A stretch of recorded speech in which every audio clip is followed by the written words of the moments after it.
Welcome everybody to our ongoing TRC 57 speaker series. It's my pleasure to welcome you. My name's Ted Cadwallader. I'm a Director of Instruction here in Nanaimo Smith Public Schools on the territory of the Nanaimo people on the southwest coast of what's now called Canada. I'd also like to introduce you to my great friend Stephanie Johnson, who leads our work on Say It's Us within our school district, our attempts to learn to walk well on this territory and in a different fashion than the school district might have done in the past. Also want to welcome and introduce you to my great friend Lawrence Mitchell, who I'm going to turn it over to now to create that space as we follow the Salish protocols on this territory.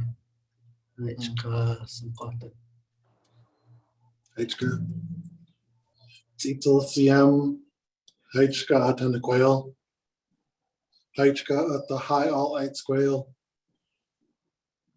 Ich want we met talk, meet almost all, but the Eich Squallowin. The Quum Echwethams to Quanquum Squallowins at the Mossy Eyes. The Quum Lat Limithed Zep at the Sunhanst, it the Squallowitst, it this Menamst. Heichka Quatst Qua Ye Tanatamach, not Tanaquali to Muxwell. Tibia San Quaswa Kikalis Kaki in the steamer. The ones that the Constoch Tan Squallowins at the Elite Squallaqua. Heichka Titles Yan Heichka.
Haj got the high all high square. Whoa, whoa, whoa, whoa, whoa. Whoa, haj kasiem.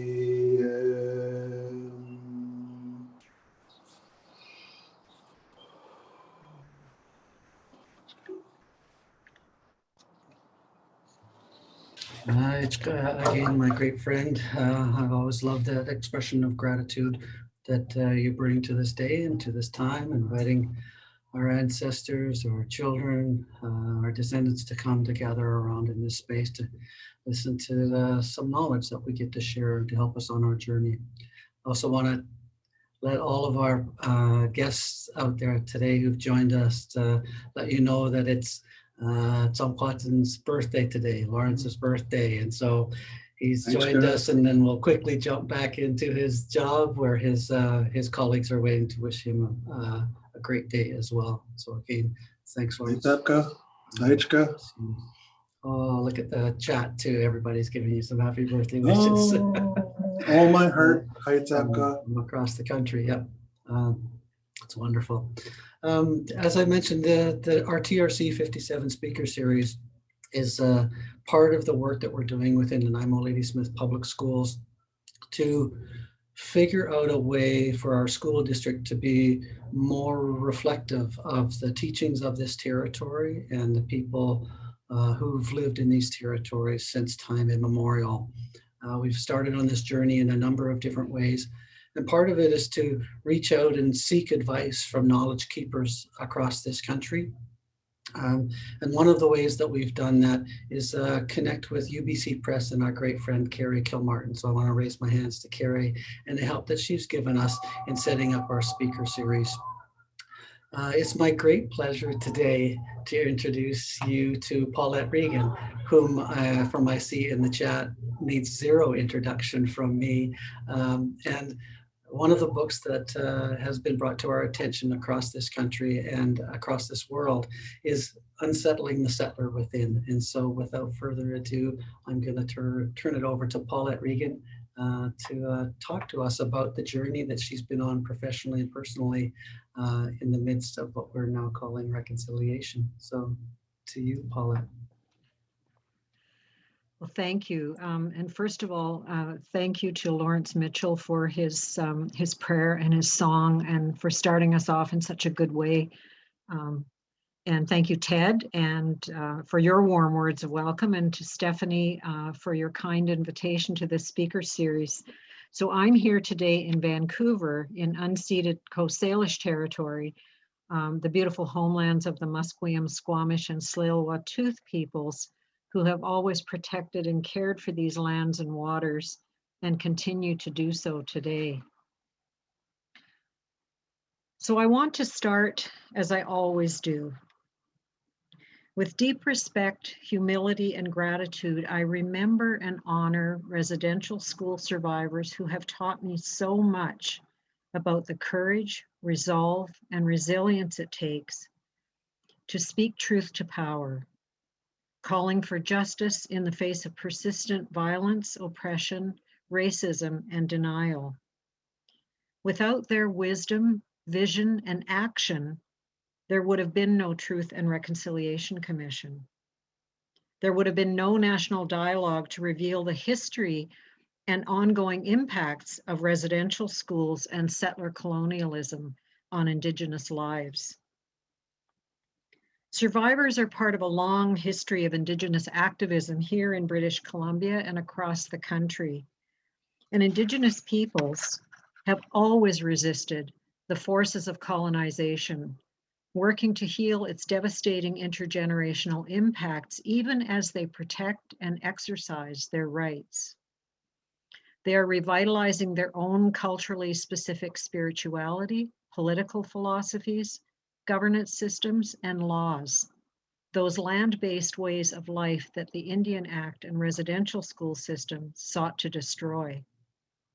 Yet Indigenous peoples' long struggle for truth and justice has yet to be fully realized, and reconciliation is far from a reality.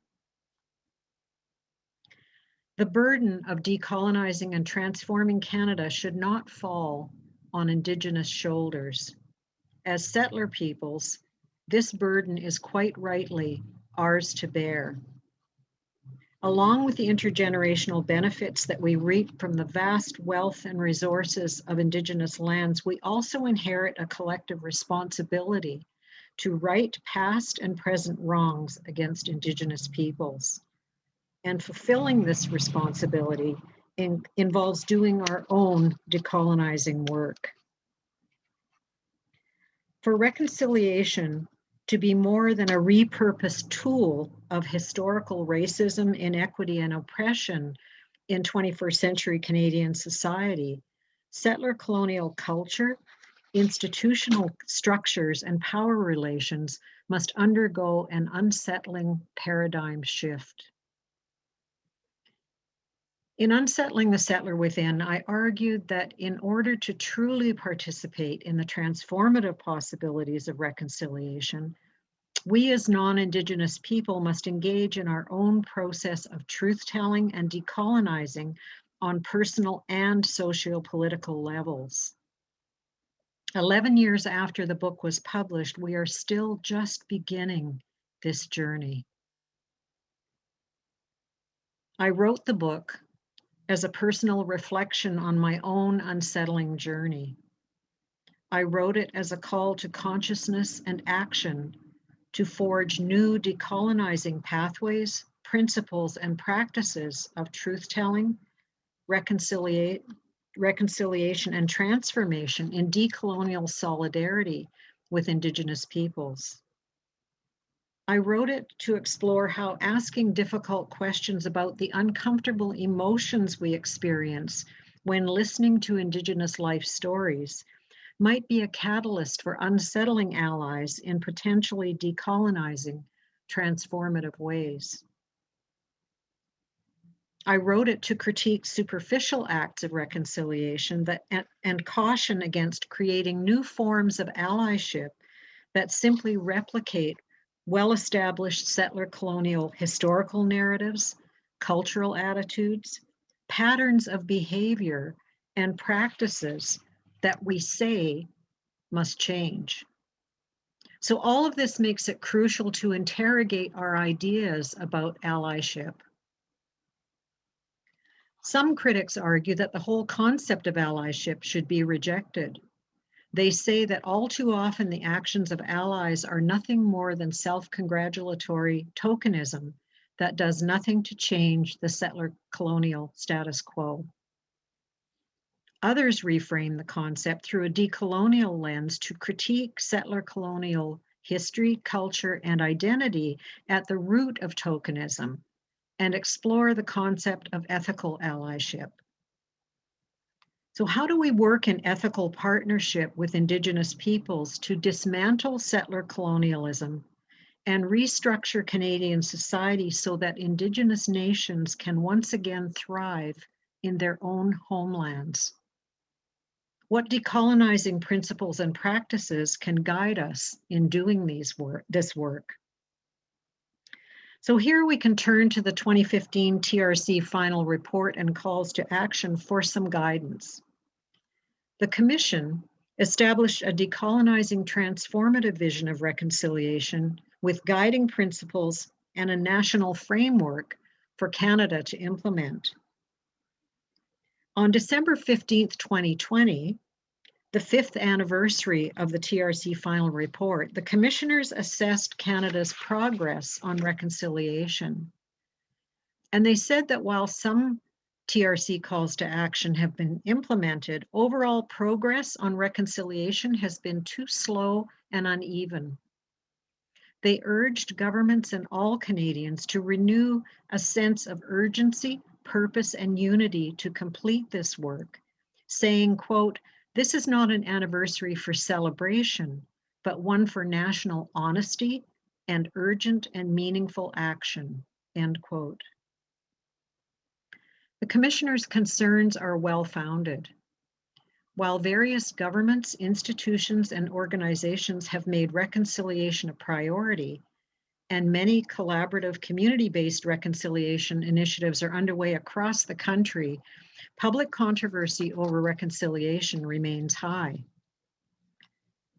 Critics say that Canada's failure to make the sweeping material and structural changes necessary to achieve real justice for Indigenous peoples means that reconciliation is dead. They argue that until Indigenous self-determination is a lived reality and restitution, including the returns of land, is made, symbolic acts of reconciliation mean little. They simply enable Canada to claim that injustices are being rectified while failing to change the settler-colonial status quo. The Commission's view, quote, "A just reconciliation requires more than simply talking about the need to heal the deep wounds of history. Words of apology alone are insufficient. Concrete actions on both symbolic and material fronts are required. Reparations for historical injustices must include not only apology, financial redress, legal reform, and policy change, but also the rewriting of national history and public commemoration," end quote. So in defining reconciliation, the TRC was informed by the teachings of Indigenous elders and knowledge keepers. And so the TRC defines reconciliation as, quote, "an ongoing process of establishing and maintaining respectful relationships. A critical part of this process involves repairing damaged trust by making apologies, providing individual and collective reparations, and following through with concrete actions that demonstrate real societal change," end quote. So this definition was no empty platitude meant to placate Canadians with soft talk of relationships that compromise justice for Indigenous peoples. Rather, it was a call to root out settler colonialism that is embedded in interpersonal and institutional relationships and structures that are perpetuated in the everyday actions of people over time. The Commission observed that while symbolic forms of reconciliation, such as public apologies, and ceremonies and commemorations, and the rewriting of national history alone are insufficient, they nevertheless invite citizens into a dialogue about a contentious past and why this history still matters today, end quote. So this dialogue can serve as a catalyst for implementing broader societal change. It opens those doors and makes space and place for that dialogue to happen. So if you look at the TRC's 94 calls to action, they address both symbolic and structural dimensions of reconciliation. But they flow from one key principle. Indigenous peoples are self-determining peoples with inherent treaty, constitutional, and human rights that have been violated and must now be fully recognized and implemented across all sectors of Canadian society. I've argued elsewhere that the TRC broke new ground by making the United Nations Declaration on the Rights of Indigenous Peoples the framework for reconciliation in 21st century Canada. In 2020, Anishinaabe scholar Cheryl Lightfoot assessed the TRC Final Report and calls to action. In her view, quote, "The TRC was exceedingly clear that it in no way intended for reconciliation to mean maintenance of the status quo or a legitimation of existing colonial structures and institutions.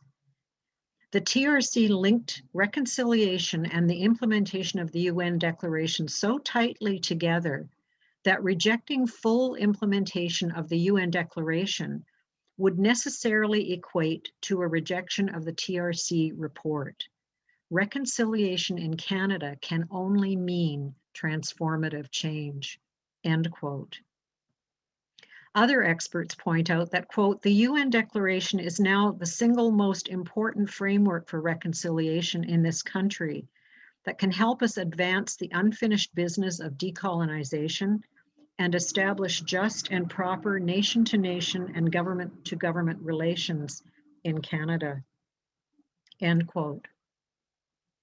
So the challenge now is to ensure that the TRC calls to action are implemented in ways that are consistent with the Commission's vision of reconciliation. A vision based on principles of mutual respect, Indigenous self-determination, and non-Indigenous responsibility and accountability.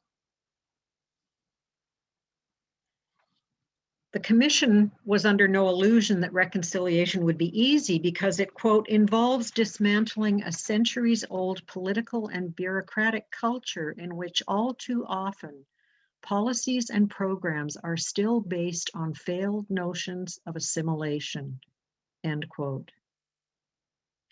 So to begin this process of dismantling and to foster reconciliation in practical terms, the TRC issued calls to action aimed at providing education and training for people in federal, provincial, territorial, and municipal governments, educational and public history institutions, religious communities, professional associations, business and industry, nonprofit and community organizations, and the media. And in fact, we often say that for people who are looking for a call to action to work on, there's a call to action for everybody in the TRC calls to action. So the calls identified specific topics that people from all walks of life should learn about, including, quote, the history of Indigenous peoples, including the history of and legacy of residential schools, the UN Declaration on the Rights of Indigenous Peoples, treaties and Aboriginal rights, Indigenous law, and Aboriginal Crown relations, as well as skills-based practical training in intercultural competency, conflict resolution, human rights, and anti-racism, end quote.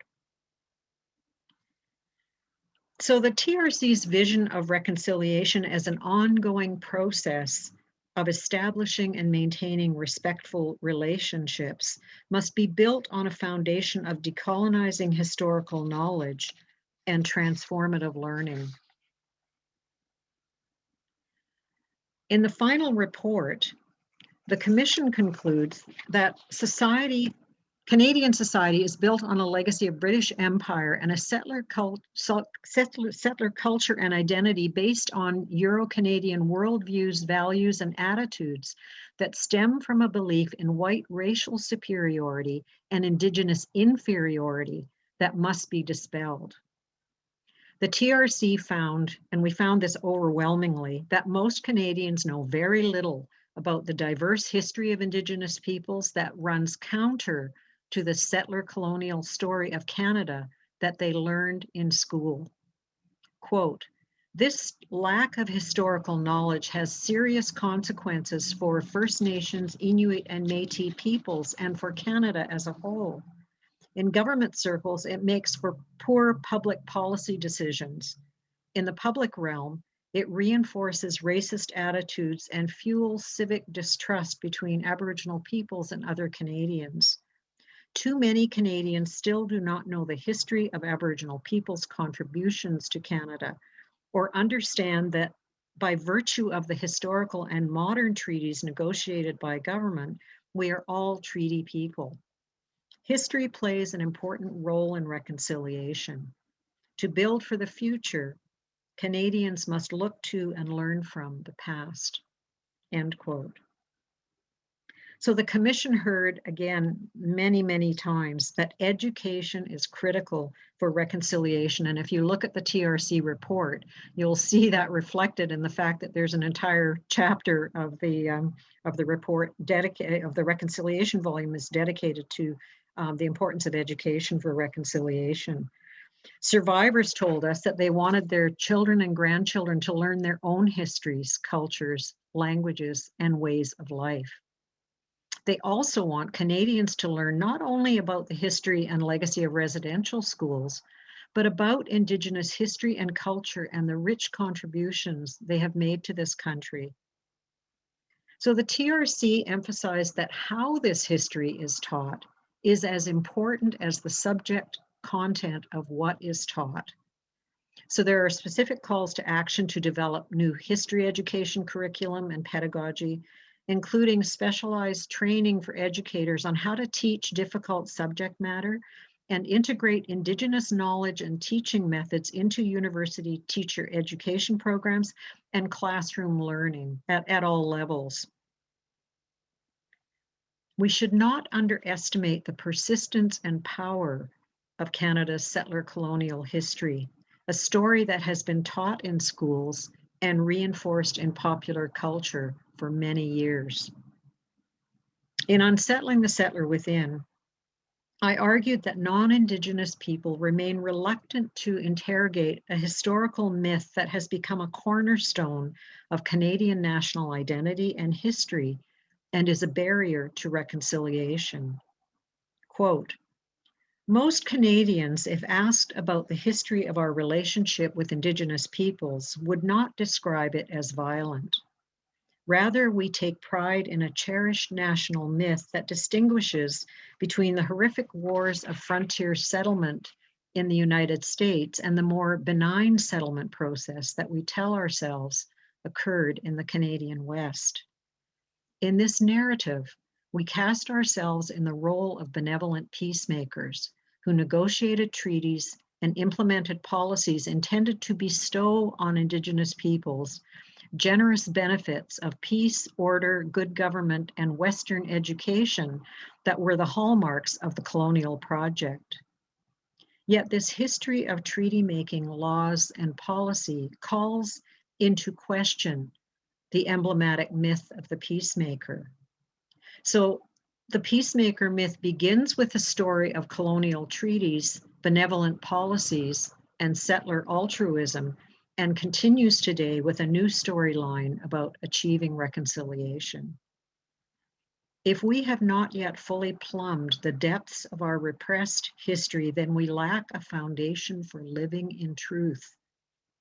What we have instead is a foundation of untruths upon which we have built a discourse of reconciliation, end quote. Survivors told the TRC that it would take many years for Canadians to unlearn what they think they know about Indigenous peoples because their beliefs are built on faulty assumptions.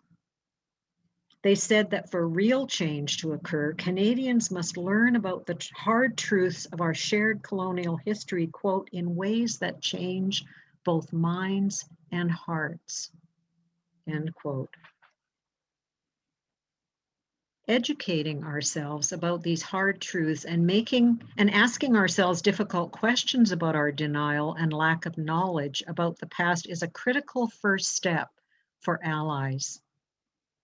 In Unsettling the Settler Within, I put it this way, quote, despite the long history of residential schools, characterized by the imposing presence of the school buildings that dotted the Canadian landscape and were embodied in the lives and memories of survivors, most ordinary citizens say they know nothing about them.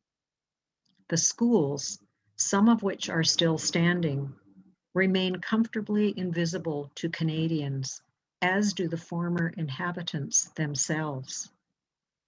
Perhaps we as non-Indigenous people can begin by asking ourselves some troubling questions.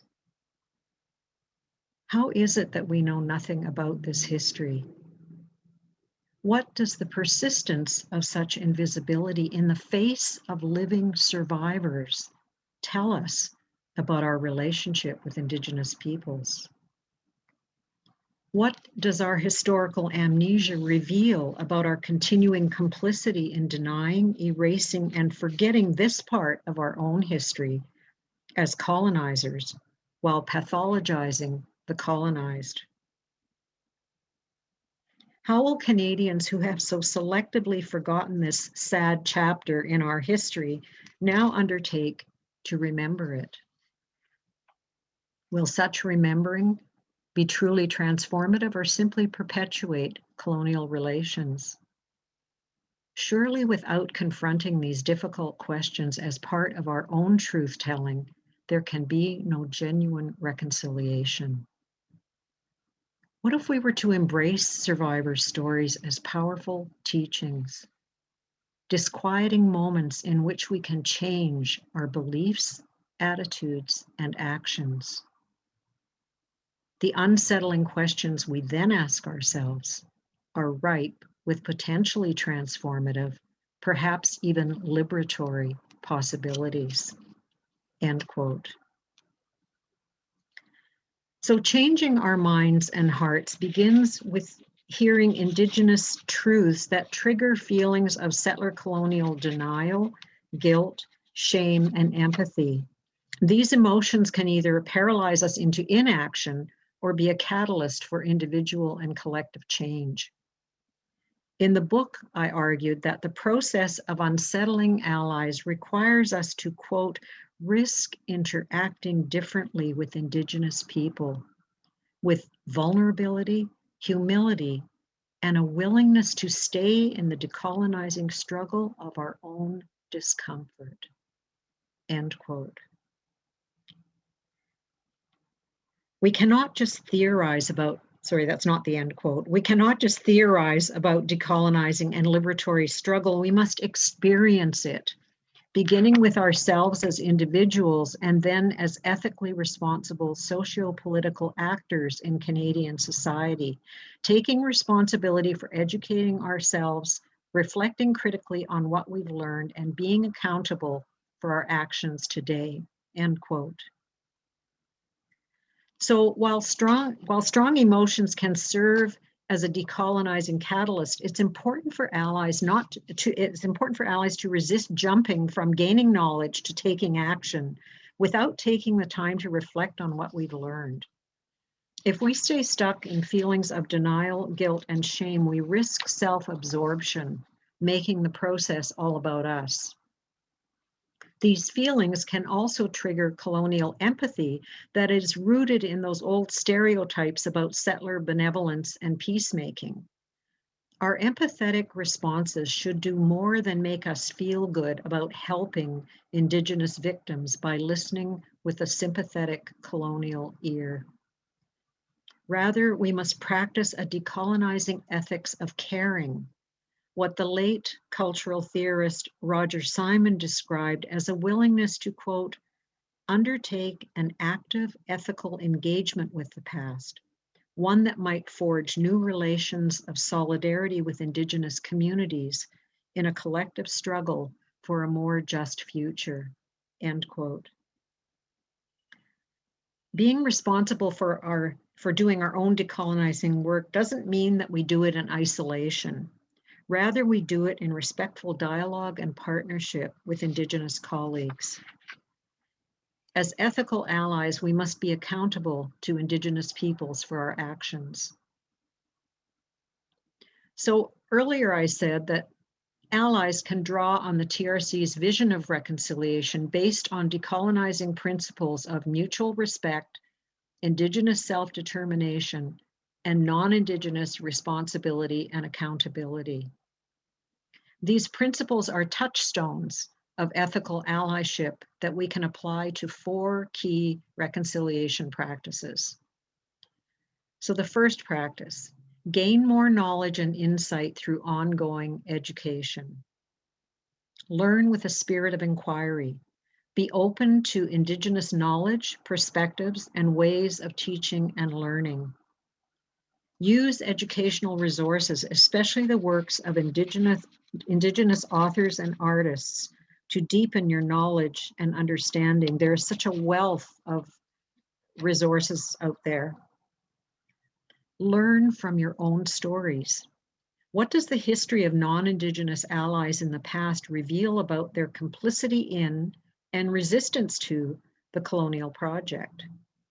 What actions did they take to establish respectful relationships of solidarity with Indigenous peoples to address injustices?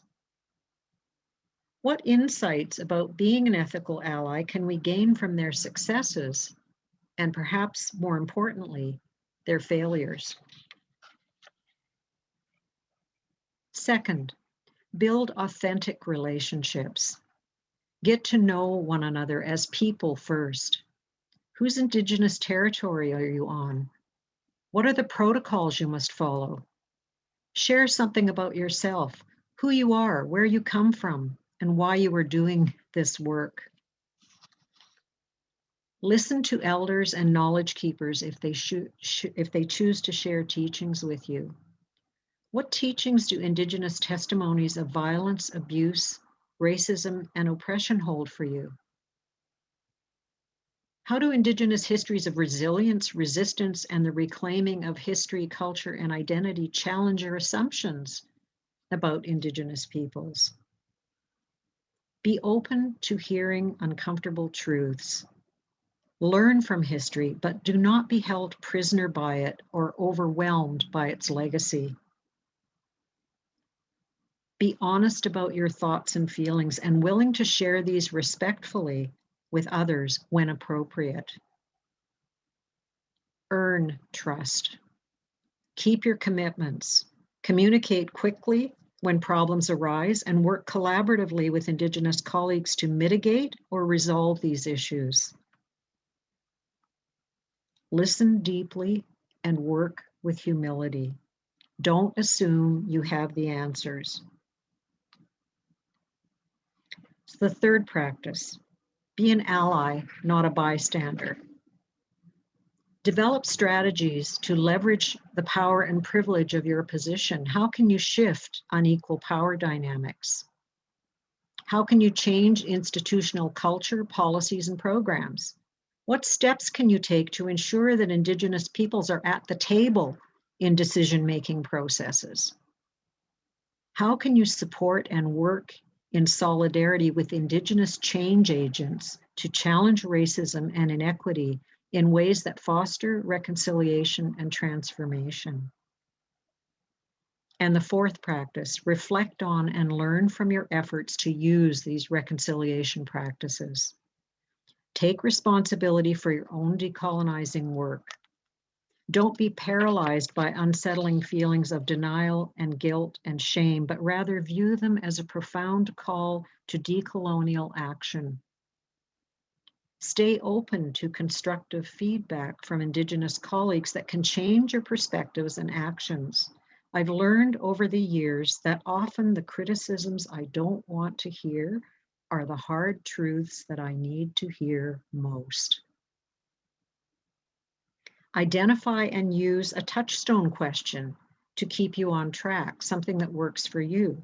My own touchstone question is simple, yet always provokes my thinking.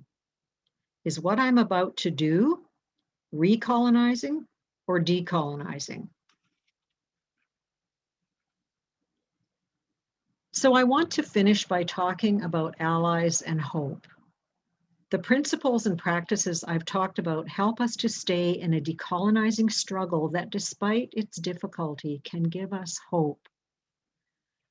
Sociologist Henry Giroux tells us that hope is a transformative force that, quote, makes the leap for us between critical education, which tells us what must be changed, political agency, which gives us the means to make change, and the concrete struggles through which change happens, end quote. In his book, The Reconciliation Manifesto, Recovering the Land, Rebuilding the Economy, published in 2017, Secwepemc leader and global activist, the late Arthur Manuel, said that, quote, hope for me comes from both the Indigenous youth from across the country who are ready to fight for our rights, and from the non-Indigenous who I meet in university lecture halls and church basements, who are not only open to re-envisioning Canada, but are willing to stand shoulder to shoulder with us in remaking it. That is our new starting point. Traveling along the path toward decolonization will take courage for Canadians, but once you begin, I think you will find the route is not complicated, and the only guide you will need is a sense of justice and decency, end quote. In Unsettling the Settler Within, I said that, quote, Adopting an unsettling pedagogy enables us to gain a better understanding of why myth and history matter in the work that we do, the classes we teach, and the law and policy we make. In this way, reflection and action are linked to a vision of justice and peace that infuses our everyday lives with critical hope. This involves critical self-reflection and action in our lives, a difficult learning that is part of the struggle we must undertake. At the same time, we must also work in respectful and humble partnership with Indigenous people to generate critical hope, vision that is neither cynical nor utopian, but rooted in truth as an ethical quality in the struggle for human dignity, justice, and freedom. We must ask ourselves questions as we go about our everyday work. How am I working in decolonizing ways? What am I doing on a daily basis that keeps me living in truth? Are my actions leading towards more just and peaceful relationships with Indigenous peoples? It is my critical hope that in answering these questions, we will be deeply unsettled in our minds, hearts, and spirits, and know that this is a good thing. End quote. So we now stand at a crossroads in the history of this country. We must choose which pathway to follow. One is the well-trodden path of token allies and a settler-colonial relationship that is marked by harmful actions, injustice, denial, apathy, distrust, and despair. The other breaks new ground as ethical allies learn new decolonizing ways of working in respectful solidarity with Indigenous peoples to generate much needed critical hope for the future. As we work to implement the TRC calls to action, the global pandemic has exacerbated economic upheaval and socio-political conflict on a massive scale, exposing huge inequity gaps in Canadian society and across the globe. These injustices are deeply rooted in transnational histories and structures of colonialism, Black slavery, systemic racism, violence, and oppression. So the socio-political, economic, health, and environmental crises we now face make it all the more urgent for Indigenous and settler peoples to find new decolonizing ways of working together to tackle these challenges. We can't truly change our relationships with Indigenous peoples or transform our governments, legal systems, churches, workplaces, communities, or schools without changing ourselves. While we have made some progress on reconciliation, the TRC reminds us that, quote, it will take many heads, hands, and hearts working together at all levels of society to maintain momentum in the years ahead, end quote. The stories about residential schools, broken treaties, and broken lives are deeply unsettling. They shake us to the core. They chronicle a history of violence and dispossession that Indigenous peoples know all too well, and many non-Indigenous people still do not want to hear. But the breaking of this silence demands a response from us. Together, we carry a collective responsibility to ensure that our actions today don't perpetuate injustice and inequity and do further harm.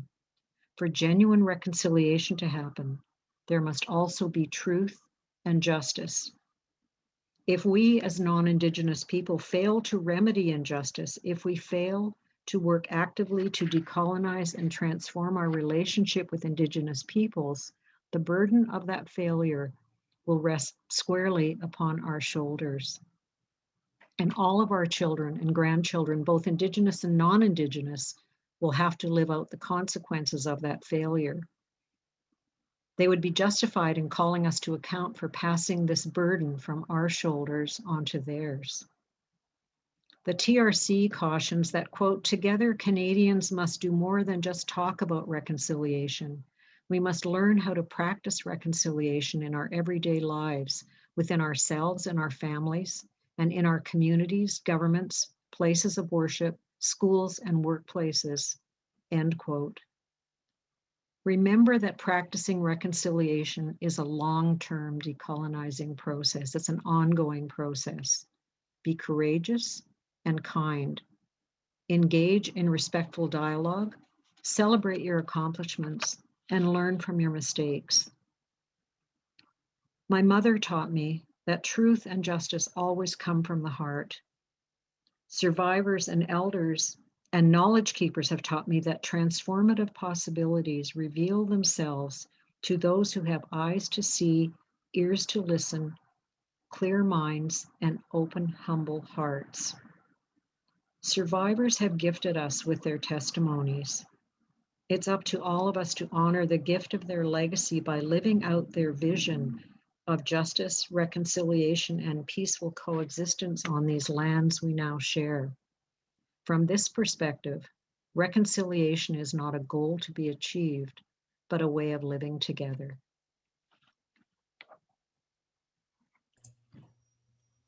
Thank you. Some wonderful advice and some helpful suggestions in there. I raise my hands for taking that time and sharing that with us, Paulette. You saw me lean forward and I'm scribbling down notes of different things that happen here. And I can see in the chats that people were doing that as well, and then being conflicted because they couldn't write fast enough. They wanted to listen more intently. So if those of you who want to go back and listen to this again, as Stephanie mentioned in our chat, it's always recorded. And I've done the same myself. I love the connections that you've made with the United Nations Declaration on the Rights of Indigenous People. We had Sakesh Henderson join us in a previous session, and he just talked about the impact of being in the midst of that immense bureaucratic process and trying to find space for Indigenous voice within that and the challenges of it. What occurred to me as we went along in this conversation was a cycle of grief. Many of us have faced loss in our lives in many different ways. And one of the things that I thought about was, is it as part of this reconciliation process, we've lost a narrative of that peacemaker myth that you talk about settlers as peacemakers. And maybe that's the place where we get to, well, that can't be right. And we get to the cognitive dissonance. And maybe that's just a cycle of grief as we move away from that narrative about what our history is in Canada and approach more of the truth. And there's a possibility as we come out the other side of a transformative way of being together on this territory. One of our questions that popped up in our chat, if you don't mind, because many of our audience is teachers, I'd like to talk about that a little bit. Lauren says, I was really impacted by the idea of teachers' role as a sharer in your book. Can you talk a little bit more about that? Because many of our teachers are wondering how they can play an active role in their classroom without the depth of knowledge that they feel comfortable with to take on that role. And so, sorry, could you just say the beginning part of that question again? Lauren says, I was really impacted by the idea of the teacher's role as sharer in your book. Can you talk a little bit about that? I think that, and this is one of the huge challenges, is how to teach this history, and how to do that in a good way. And so there again, I mean, one of the very specific recommendations of the TRC was that teachers receive this training. And I do know that there's been all kinds of work all across the country and here in BC as well, most certainly, around trying to provide that kind of pedagogical training for teachers.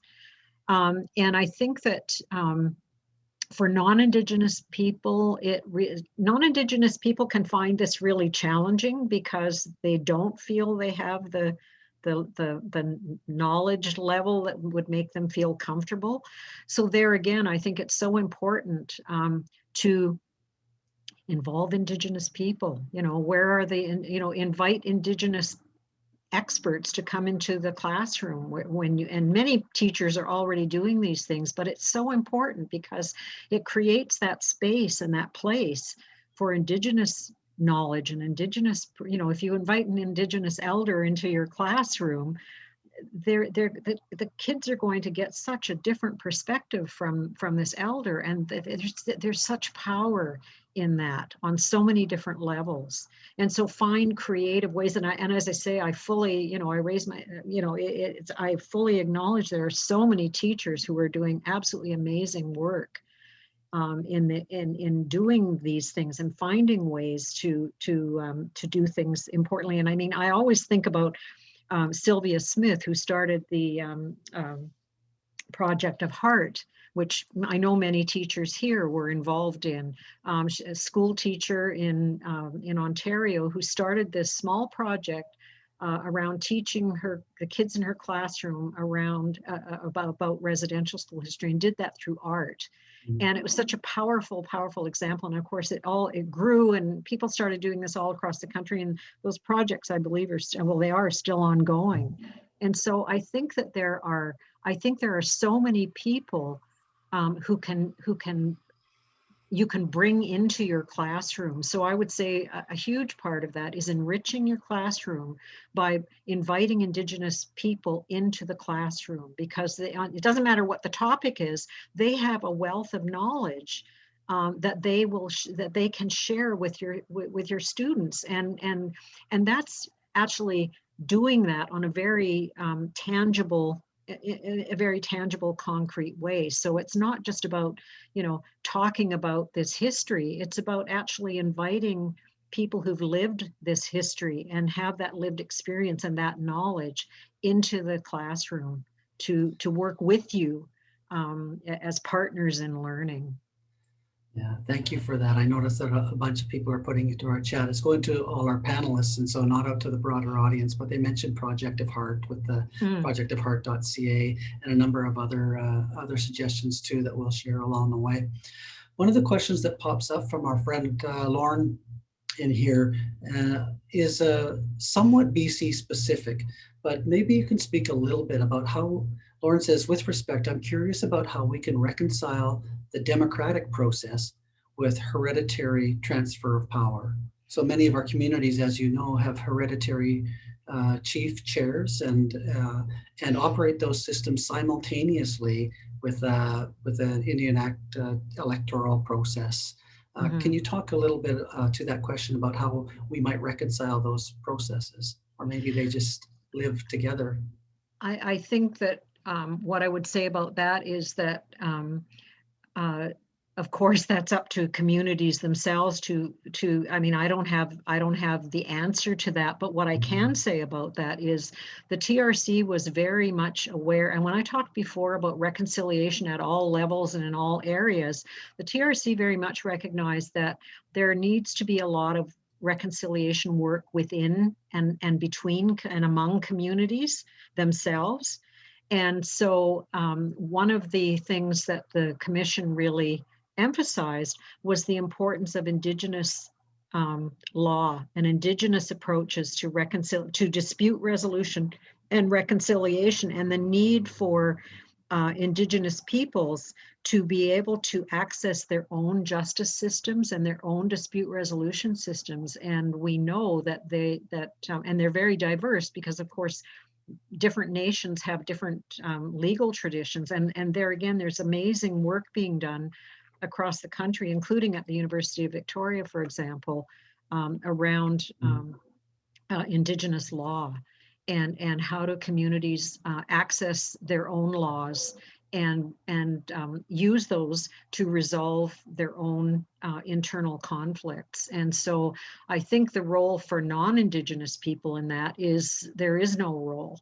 So, I mean, it's not, this is part of the thing. It's our traditionally we've always perceived our role to be as, jumping in and resolving. No, it's not our place, and it's not appropriate. So, but I do think that there again, in terms of the final report, in the reconciliation volume, there's an entire chapter on Indigenous law. And the commissioners really saw the value of Indigenous law, both for Indigenous peoples themselves in terms of accessing their own laws and dispute resolution mechanisms within their own communities, and also with the larger Canadian public. So with Canadians and with the government and that sort of thing. So there's that real role of Indigenous approaches to reconciliation. And in fact, the TRC was very, very clear that Indigenous approaches to reconciliation are the absolute key. And that without those, we really will, reconciliation is not going to happen, because they bring such a wealth of knowledge about how to establish relationship. This whole idea of people often sort of look at the TRC definition of reconciliation as the establishing and maintaining respectful relationships. And they think, oh, gee, well, that sounds, yes, it sounds simple, or it's, whatever. It's absolutely, extremely the most complex thing that people can work on. Because how do you do that? It involves all kinds of different elements and all kinds of different things that we have to work on. And so that challenge of establishing, well, how do you establish? Then how do you maintain? So maintaining those relationships means that you have to find ways to resolve conflicts. And it's not about eliminating conflict. Conflict can be a great generator of constructive change as well. And conflict's a part of life. So, it's not about eliminating conflict, but it's about building relationships that over time, as conflicts inevitably arise, it's the relationships that sustain us. It's the building trust. It's why I emphasized earn trust, because without trust, and trust is not given automatically, and why would it be, especially given the history? It's earned. And so how do we earn that? We do, by all the things that I talked about earlier. But I think that it's so important for people to keep that idea about it's the relationships that sustain us over time. That's really the key. I think that rings so true to those of our colleagues in the audience here who are teachers, because they know that the relationship between them and their student, a trusting relationship, is of such great value when things are a little tense in a classroom situation. One of the things that you mentioned along this path too, you mentioned a number of times, is the heart and mind. And one of the phrases one of our beloved elders uses here, he says, "Quam quam tun squalawan." And I've asked him a number of times to say, what does that translate to? Because oftentimes those translations are not clear. And he says, he asked his mom that many, many years ago. And his mom says, the closest I can come to telling you that in English, son, is it when the heart and mind start working together. And oftentimes it's our minds that are telling us this is the way the world is, and our heart is hollering out that no, there's a different way, son, there's a different way. And so when the mind starts listening to the heart, then we're at a place where we could possibly make a difference on this path around reconciliation. I do want to raise my hands. I know there's more questions in our chat here, but I want to raise my hands to you today, Paulette, for joining us and sharing about your journey and the things that you've known along the way and learned along the way about yourself, about government in general, for those calls to actions, and the willingness of large bureaucratic structures to try to change the way that they are, and the challenge of doing that, because certainly those ways of being are built into that narrative that we're trying to dismantle as part of this work we're calling reconciliation. Thank you so much. I've been honored and humbled to be able to share a few thoughts with you today. Yeah. Okay. Lots of things pouring in on the chats. We'll do our best to note all of those things and not be able to answer them in the final 2 minutes that we have. So I want to thank all of our guests for joining us. I want to wish my our great friend, Sam Quaston, who's not able to close our circle today because he's having birthday cake and receiving all of the accolades of having a birthday. I want to thank him, though, especially. Each time we start these TRC 57 circles, Tzimquatin does that great work to clear space, to invite ancestors and descendants to join us, to ask the Creator to look after us while we share these truths in this circle.